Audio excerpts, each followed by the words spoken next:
Episode 5 of the Arm Barn podcast. It is Sunday, May 21st. I'm your host, Peter Apple, but I'm playing point guard for our center, left-handed pitcher for the Los Angeles Angels, Tucker Davidson. We have a packed show today, Tucker. We're talking about your 5 favorite guys to watch right now on the mound. We're going to talk about this recent stretch of games with the Los Angeles Angels.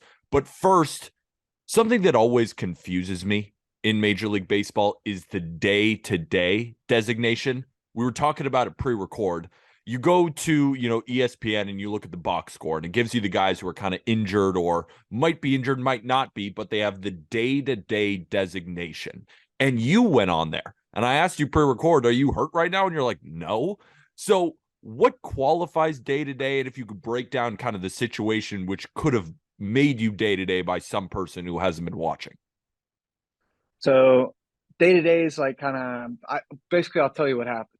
Took 106 to the shin and then got pulled. It was kind of one of those like, all right, like you got smoked. We already had the bullpen going. Like, this is just the time to come out. And so you might wake up and your ankle's sore and you can't pitch the next day. So that's kind of the day-to-day thing where it might be like so-and-so got hit in the ribs and is it broken? We gotta kind of have to see, like, because it's 7, 8 o'clock at night whenever these things usually happen in games and even later, and nothing's open, so you can't like go get an instant MRI. So it's kind of like we have to wait and see how it develops or whatever the case may be. So that's usually what they call day to day, and like it might be as little as like a blister or like guys toenail cracks or because he hit the ball off of it, just like little things. Like some days like you might have a lingering issue of something, the next day you feel fine. So it's kind of like one of those like can't really tell you because one day it might feel good, one day it might not. But took 106 this shin and didn't bruise at all. Like it was pretty crazy. The ball like literally ricocheted and like jumped to left field, and he got a double, like a legit double, where it was kind of crazy. So it hurt, but I was fine and I'm good to go now. So Does the team have to report that to somebody? Like, how does ESPN know that you would be day to day when you took that ball off the shin, but then you pitched last night and you're still day to day? Like, who reports that? How would they even know? I think it's just like the beat writers or whoever's like assigned to like that team essentially is like, oh, this is, and they just fill out like kind of a report for like the press. And it's just like that. Or we might have like a press release where it's just like, yeah, Mike Trout got smoked in the forum. This actually happened the other day. He got smoked in the forum, and you don't know how he's gonna wake up the next day. He might not be able to like move the bat and be like, I can't get my hands through, and you don't want to throw him out there playing 50% out there. And it's like one of those. So it's one of those, it's just you're gonna have to listen to your body and everything. But everybody in the media is kind of like 3 days behind what's actually happening because you just got to have all the information before you start telling the media, because you can't say, oh, something happened and it's a big deal, and then like 3 days later it's like, well, it's actually not that big of a deal, things kind of got better, we got a better imaging or whatever the case may be. That's good. At least you're not hurt. So the day-to-day Yeah. designation, take it sometimes with a grain of salt, but then sometimes it could lead to an IL stint. But good to know that Tucker took 106 off the shin. He's totally fine. He pitched last night. So talking about last night, right? Incredible game. Reed Detmers was throwing a no-hitter through 5 or 6 innings, but then the Twins rolled all the way back. But then, of course, the Los Angeles Angels take home the win. So you guys have been moderately struggling, kind of. Like, I know in the last 10 games, you guys are 4-6, but you've won the past 2. How has this recent stretch felt? Because you guys are also going through a really just rough stretch in the schedule. A lot of really good teams in Mm-hmm. division games. How has this last stretch of 10 games kind of felt to the team?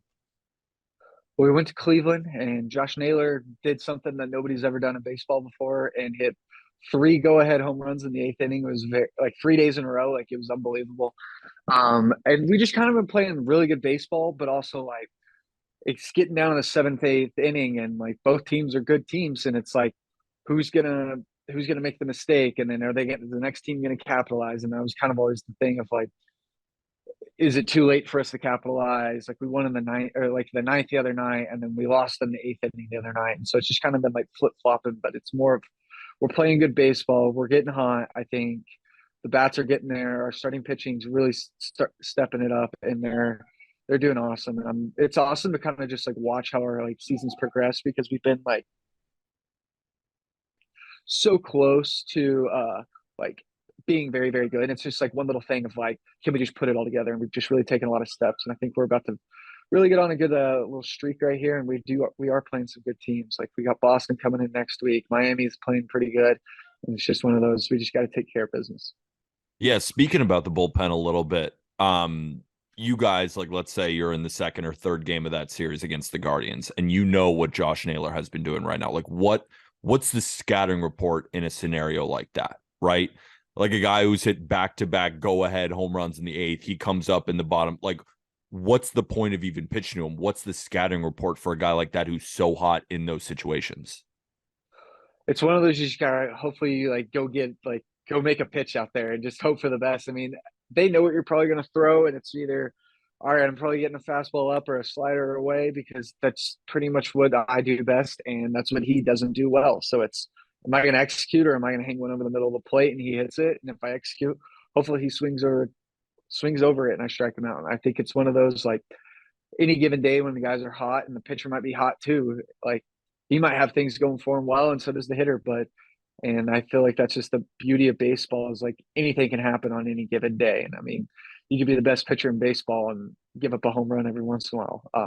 It's just the way the game works. Or you might be the best hitter in baseball and they might blow fastballs right by you like you've never seen them before. So it's just one of those. It's so up and down throughout the season, especially with just emotions, and you just kind of learn to adapt and just go with what you have that day and be confident in yourself, and then just move on to the next day. Absolutely. And I texted you pre-recording too, and I was like, I want to talk about the Angels bullpen, because when I think everyone looks at this Angels team, you know about the offense.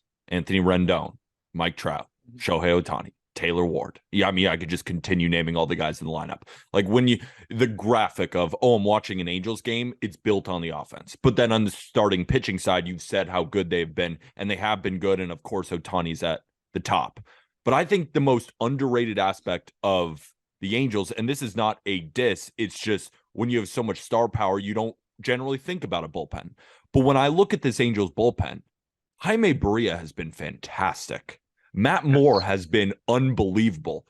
Carlos Estevez, the life on his fastball. I don't know how anyone ever makes contact against that guy. And we could just keep naming names, yourself included. Like when in the bullpen right now, like there has to be a really good energy, but who have kind of the guys that you've been so impressed with so far this season? Because the Angels bullpen, as we sit here today, is 6th in ERA in all of baseball. Like you look at the offense, they're 9th in OPS. The starting pitching staff is around league average.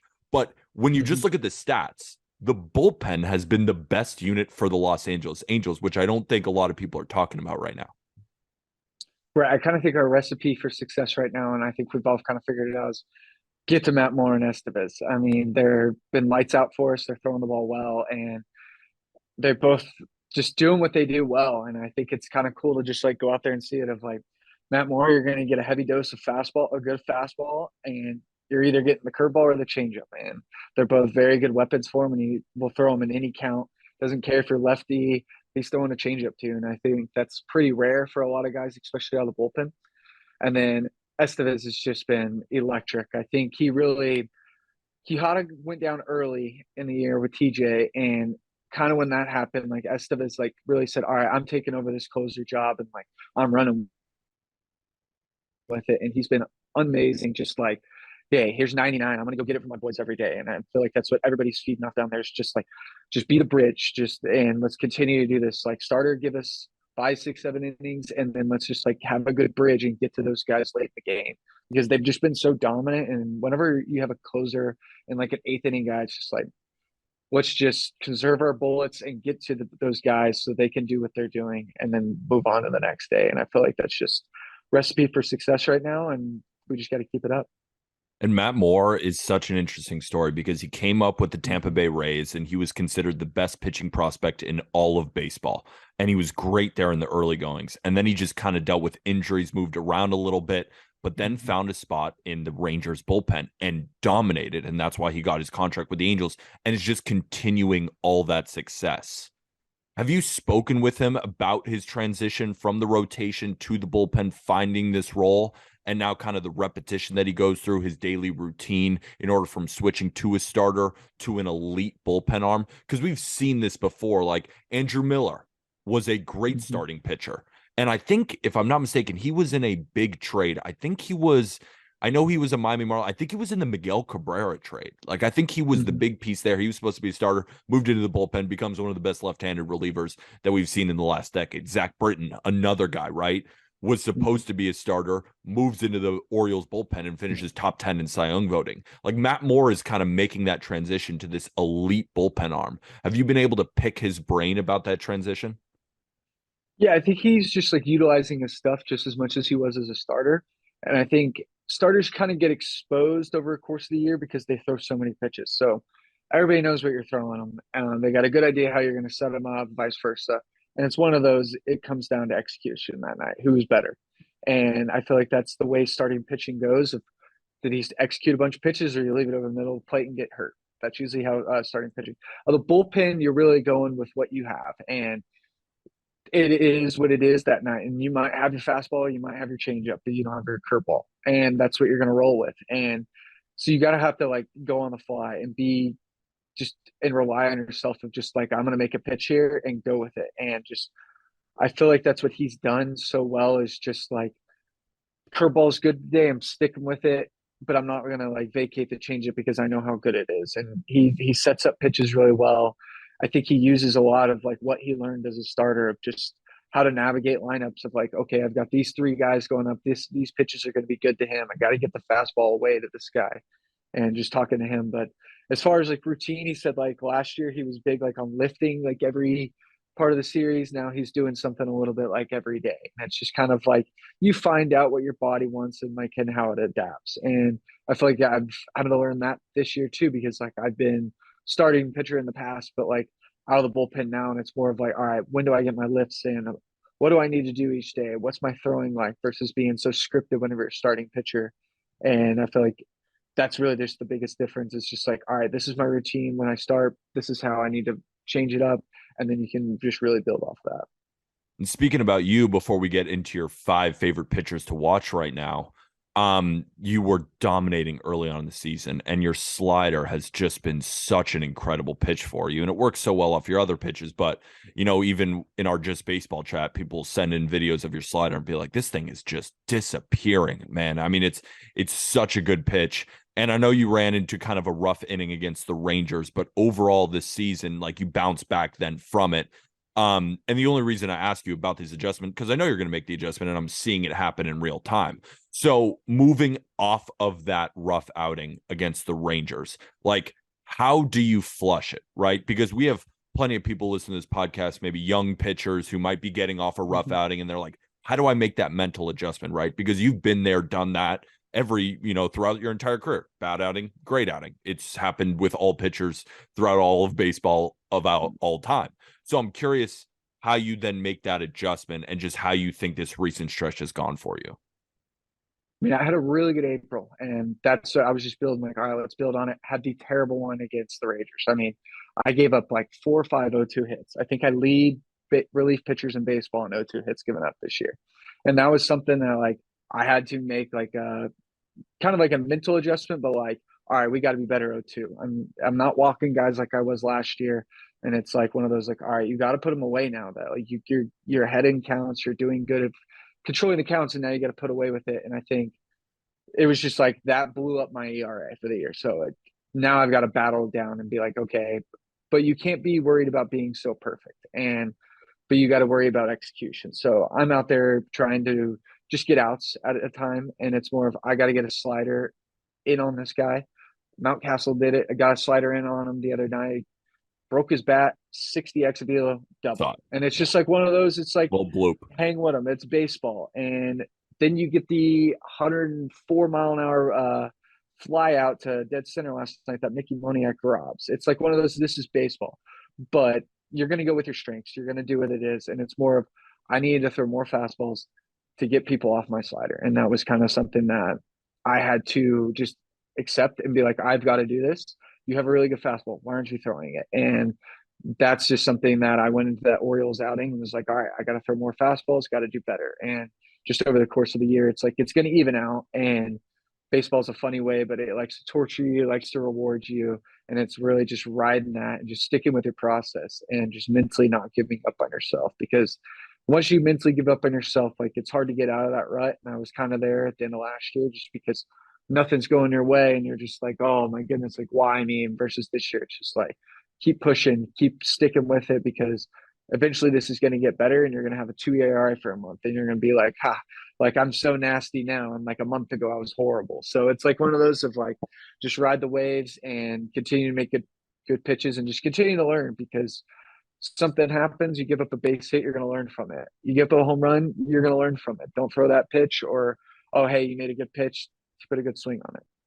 Do you think there's anyone in the Angels line or not lineup bullpen that you kind of look up to that has a mindset that you think is just perfect for the bullpen? Like it might not even be, Carlos Estevez, who's the closer, but it's just someone who you kind of marvel at. Maybe not even someone on the Angels, but just you came across in your time between the Braves and the Angels that mindset, you're like, that guy is a dog. Like up or down, he's going to stay level. Like, is there anyone in that Angels or Braves pen that you now are remembering who it's like, that's a reliever mindset right there? I think Carlos Tevez is like the perfect example of just like has the switch because like he's joking around, funny guy, like not joking around, but like having a good time in the bullpen. Like we're bored out there. Like we don't have interaction with the guys hitting. Like we're 2 days behind here and everything that happens at the games because somebody finds out the next day, it trickles into the bullpen a little bit, and then somebody else finds out about it, and that's just how it works. So we're behind on everything, and we just get to learn about just like different things of the game happening. And so he's so in tuned with everything because he sits in the locker room the first 5 innings. So he's the one catching us up on everything. But he's got such a good memory of just things he's done to guys in like 2018. He'll talking about an AB and it's like down to like I went fastball into this guy, slider away, and then I tried to shoot him up and in, and then blah blah blah having. I'm like, that was 5 years ago. How do you remember this? This is a random Tuesday game in July or something like that. And it's just like one of those, and he's got a very good memory, so he understands baseball and how to pitch. So he could just start talking about that and joking around about whatever. And then it's like eighth inning flips the switch and it just like turns into this like bulldog, like I'm not afraid of anybody, like here it is. And then he goes out there first pitch 97 and just like, oh, he's got it today. And you just like feed off of him because he's such a good arm and just like he's painting right now and he's been a blast to watch and just fun to watch his mindset and just how he turns into like that demon at the end of the game. Was there anyone on the Braves that you picked up that from early? Because, in the Braves bullpen, I mean, they were coined the night shift for a reason. Like being within that clubhouse, it has to be one of the better bullpens that we've seen in the last half decade. Was there anyone on the Braves that you kind of picked some stuff up from? Will Smith, I think he's kind of been doing the like, I don't have electric high end stuff like Edwin Diaz and that type of like, I'm not throwing 100, but he's like, I'm going to go out there and throw 91, 94. I'm going to throw fastballs right where I want them. And then I'm going to throw breaking stuff and I'm going to challenge every hitter. And he doesn't care who you are, Juan Soto to Bryce Harper. He does not care who you are. He's going to go right after you. And I think that's a mentality you got to have of like, you're getting thrown in the fire in the bullpen of like bases juiced, 1 out, starters shoved, and next guy came in, struggled a little bit, and you're thrown in the fire, and it's Mike Trout walking up the plate. You're going to have to make a pitch. And I think that's just one of the things of like, you're going to be in tough situations and you just got to dig deep and just go after it. And I think that's just what you see the really good guys that have been around the league for a long time.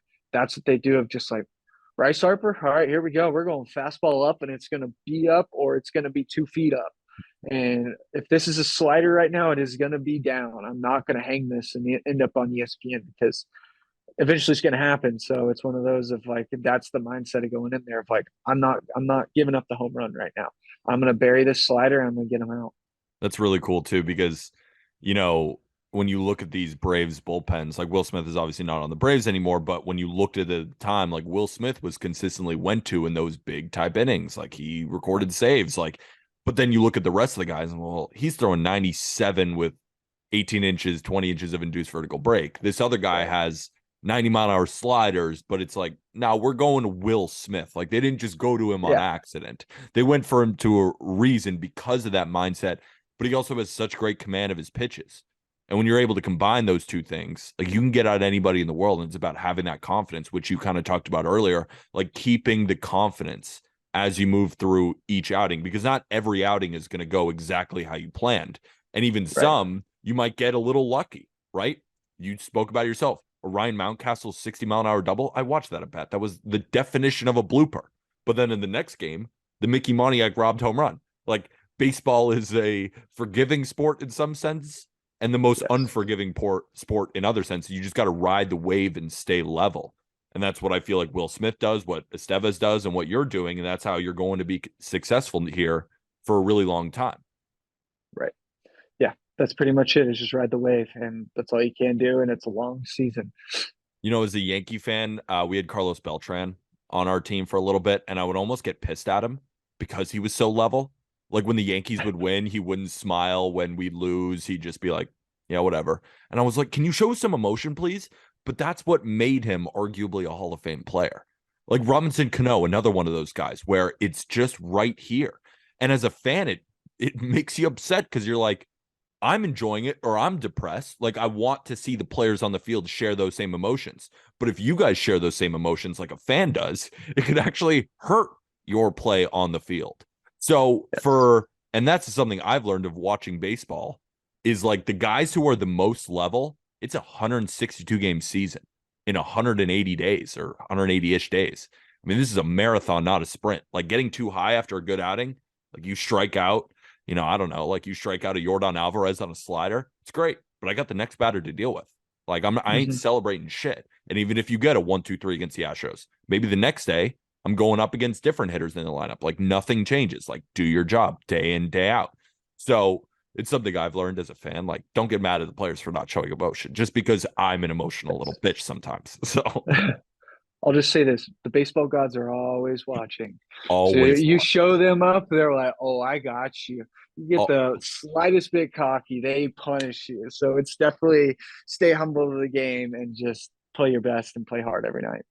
let's talk about Tucker Davidson's top 5 pitchers to watch right now. This is going to be a good list. We talked about it with Walker Bueller on the Just Baseball show. He was speaking about Sonny Gray. He was speaking about Spencer Strider. He named a couple other guys. And he talked about some guys on his own team. But for this exercise, we don't want to hold out anyone because Reed Detmers is almost coming off a no-hitter. Shohei Ohtani's on a thing behind me. He's pretty good at pitching, I think. I think he's pretty good. So Yes. we're not gonna talk about any Angels per se, but these are Tucker's top 5 pitchers to watch right now. So let's start off. We're probably not going to rank them 5-1. These are just your 5. So you start with anybody you want. Okay, I'll just start off with this one. I think Clayton Kershaw's having an incredible year, and he's the left-handed goat to me for a reason. I think he's got a 2.52 right now, and he's just cruising around right now. And I think just like watching his starts of just like things he does well, and that's just executing the fastball and the slider, and it's always down. Like the slider is always down. It's right where he wants it, and if it's not, it's below the zone because that's how he does just avoids getting hurt.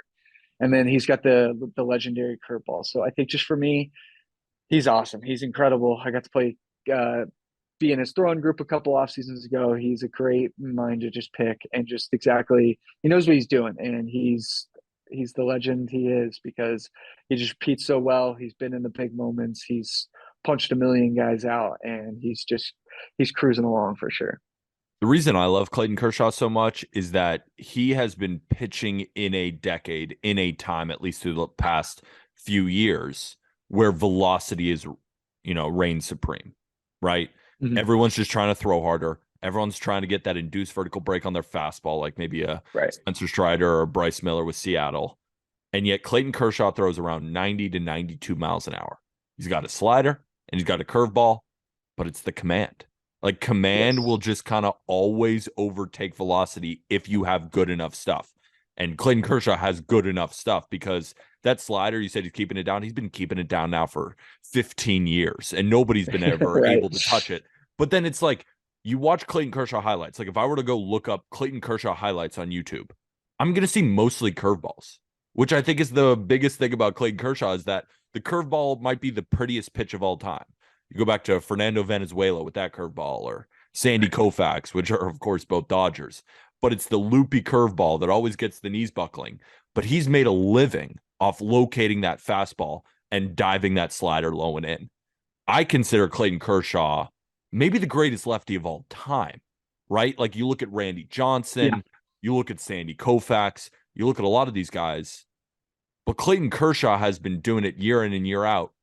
And in the same breath as like Verlander and DeGrom, who Right. live at 99 at the top of the zone. And it's not like they don't rely on command. Of course they do, but they're known for their electric pitch arsenal. Clayton Kershaw, you could definitely argue, has a worse pitch arsenal than them. But I don't even think there's a debate that Clayton Kershaw has been better over this prolonged stretch. So I agree with you. Clayton Kershaw is as good as it gets, and he's 35 years old, and he's arguably a top 5 pitcher in baseball right now. It's kind of like what LeBron's doing in the playoffs, right? I mean, he's 38 years old. He's down 2-0 the Nuggets right now, but he's still doing his thing. Like Kershaw's the same way. Everyone thinks, all right, at some point, Father Time's going to get you. But the way Clayton Kershaw works, where he doesn't rely on velocity, we're watching Zach Greinke do it right now. So Clayton Kershaw easily would be in my 5. Who's at 4 for you? I'll go with one of my former teammates, Spencer Strider. I think he has the best fastball in baseball, and the slider's improved so much since he's been in the big leagues. I mean, just from seeing it in the minor leagues to what it is now, it's incredible. Like how quickly it's gotten so good, and it helps his fastball so much. And I think the more and more the changeup improves for him, the more and more batters he's going to continue to punch out. And I mean, he could tell you his fastball's coming, and you're probably still not going to hit it. I mean, if you're building a fastball in a lab, you're building him. And it's kind of the way it is. Everybody's goes in there and like it starts at my shins and ends up at my chin. So it's kind of one of those of just swing and hope you hit it. And he's got very good command of it now. And he's Yeah. putting it down, up, in, out, and you're just like, how do I hit this at 99? And then he just dumps a slider in there at 85, and you miss it by a foot because you're just trying to hit 100. So he's probably my favorite to watch. I mean, he's got the quadzilla, whatever they're calling him on Twitter. I think he's got the mustache. I think he's got the personality, and he's just been a joy to watch. And I'm really excited to watch his career just keep going. 41.5% strikeout rate. 41.5 with an That's just 8% dumb. walk rate. That's just stupid. Like you should that's like reliever numbers. Like you've thrown like Yennier Cano of the Orioles, right? He's thrown like 22 innings. He just gave up his first run his last start to the Los Angeles Angels. You guys finally got him. But or no, was it the Angels? No, who the Orioles? It doesn't matter. But Yennier Cano just gave up his last run. But what I was saying is that it's a lot different for a reliever to have a 40% K rate where that would still be elite. But from a starting pitching standpoint, and you spoke a little bit about the changeup, like that changeup usage keeps going up and up. And I just find it amazing that right now I think the changeup is a plus pitch, Mm-hmm. and it didn't take long at all. Like, is he just such a freak athlete that he can learn it that much?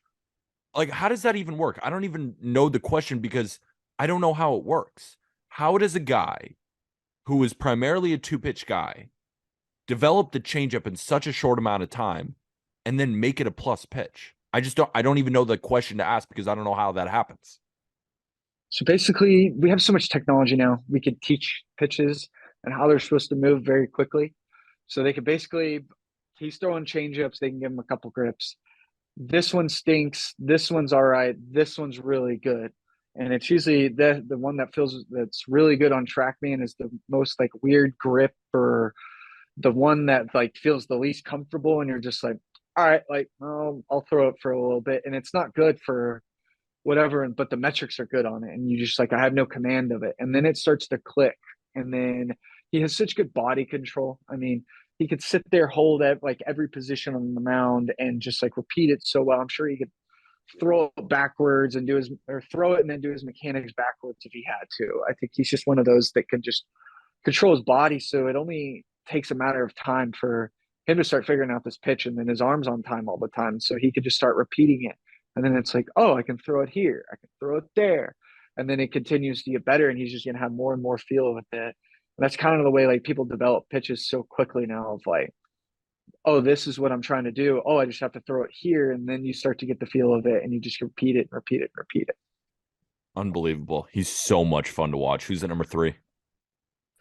Ooh, so I'm going to go with a pair of relievers from the Orioles that I just got to watch, Bautista and Cano, because their splitters are disgusting. And then they both throw just polar opposite fastballs. Bautista's 20 inches of vert and throwing at the top of the zone, and Cano is throwing -5 induced sinkers at 20, and you're just like, how does it? And I don't get how you're going to hit those two guys in the 8th and 9th inning, because they are special arms.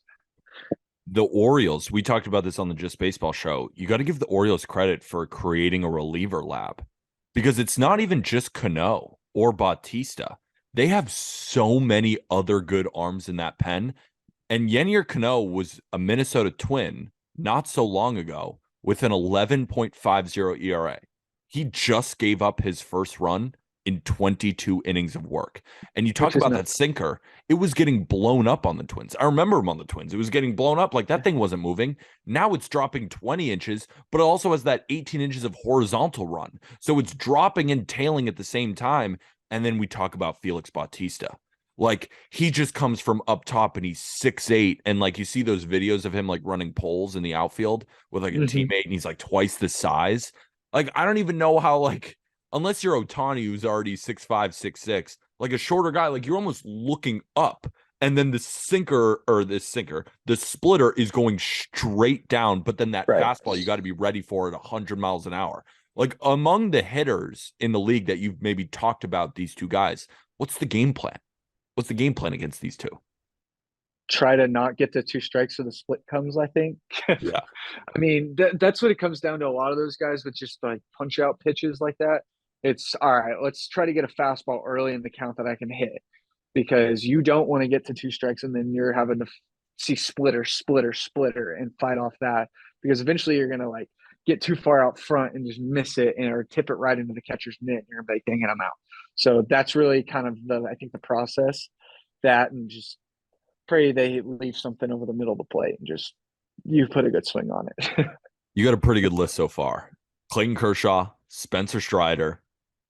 You took a pair of relievers with the Orioles, but I'm sure you could continue to go down the line with all of them. But Cano and Bautista have just been so unhittable. Let's keep moving through the list. Who's at 2? Zach Gallen's been awesome. Just, he's been so great. I mean, I think the funniest thing he's done is that accidental cut changeup thing that he threw and just took off the umpire's face, and everybody's looking around like, what just happened?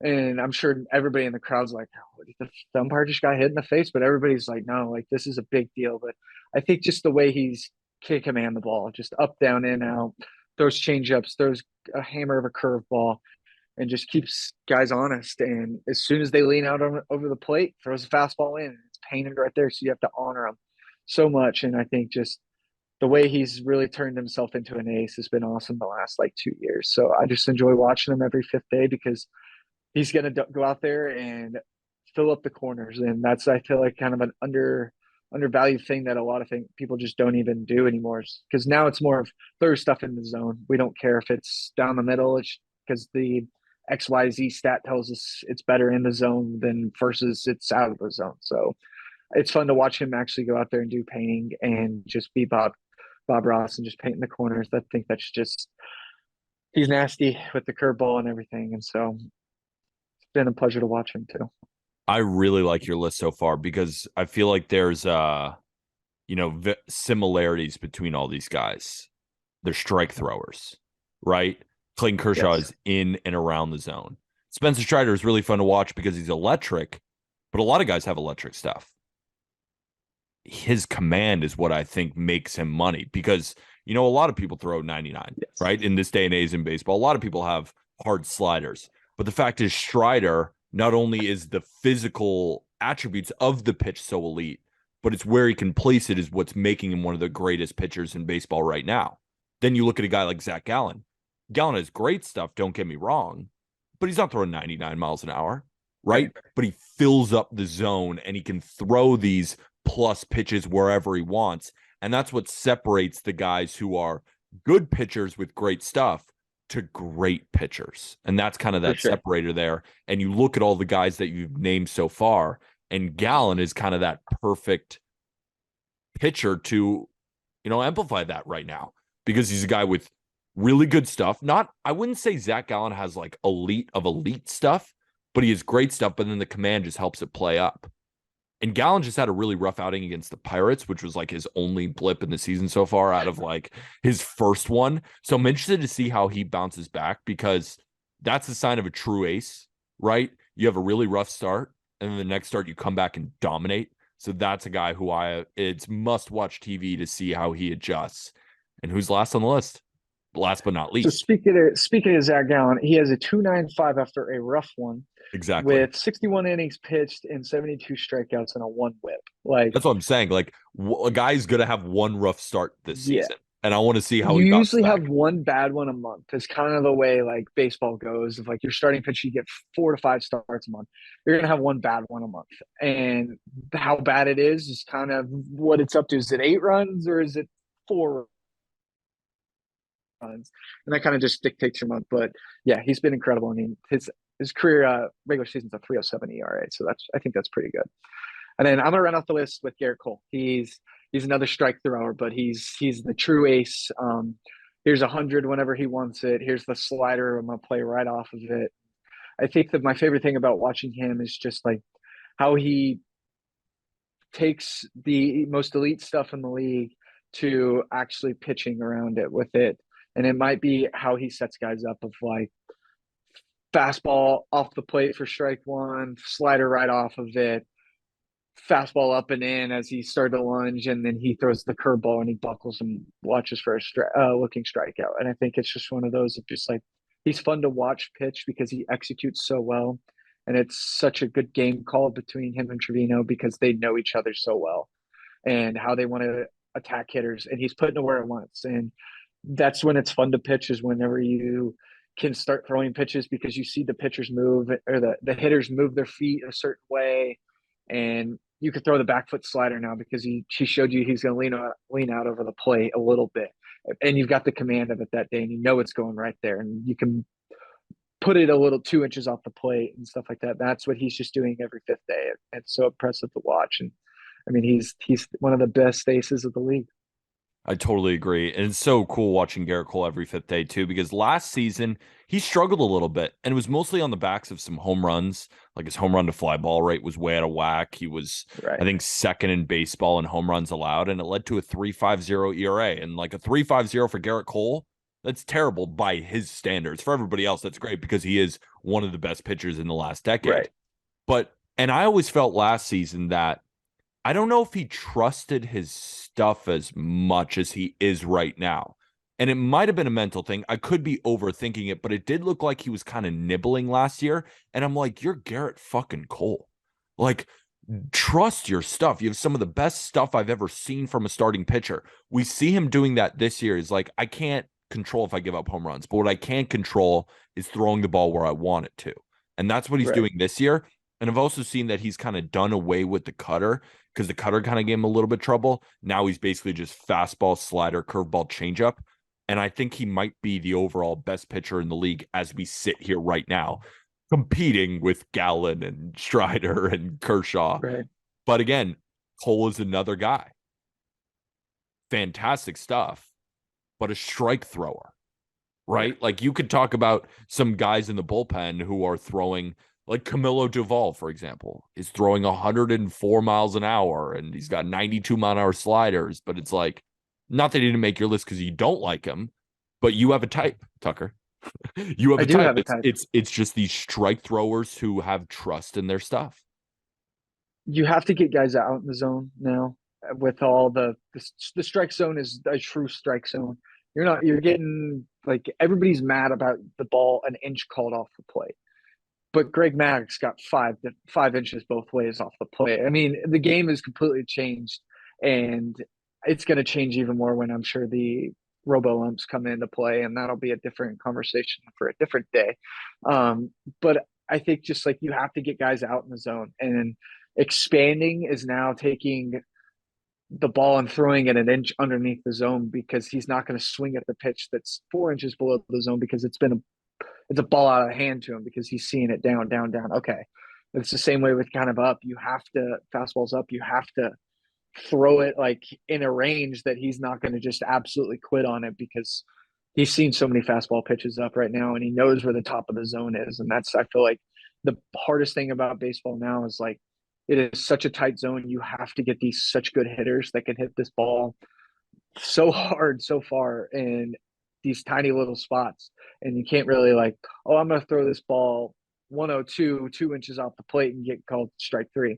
No, that's a ball. You're going to have to come in 2 inches and throw this on the white. And that's kind of a hard thing to do, especially whenever Mookie Betts is up there trying to hit it. Phenomenal. I mean, what a list.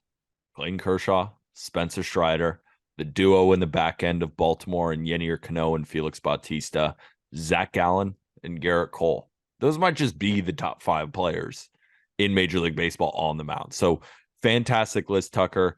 Again, thanks for coming on and doing this, of course, on the Arm Barn. This is episode 5. If you have been enjoying this podcast, we'd greatly appreciate you letting us know with a 5-star review, whether that be on Spotify or Apple Podcasts. And if you are enjoying and you want to hear more stuff that Tucker will break down, let us know in the comment section on our YouTube page. Definitely hit that subscribe button for more and more content from us. And of course, we're going to have more player interviews. We had Brett Phillips on episode 4. We had Patrick Sandoval on episode 2. And Tucker's going to unveil his Rolodex of all of his friends. Maybe Strider at some point. We'll see. But definitely stay tuned for the rest of interviews in this podcast. And Tucker, we got to get you back to the stadium. We got games today. We got to beat the Twins. Yes, got to beat the Twins. Got to beat the Twins. Well, appreciate it. Everybody listening. Tucker, you got anything else before we say goodbye? No, thank y'all for everything, for everybody listening. And let's get a Halo dub today. We'll see you soon, everybody.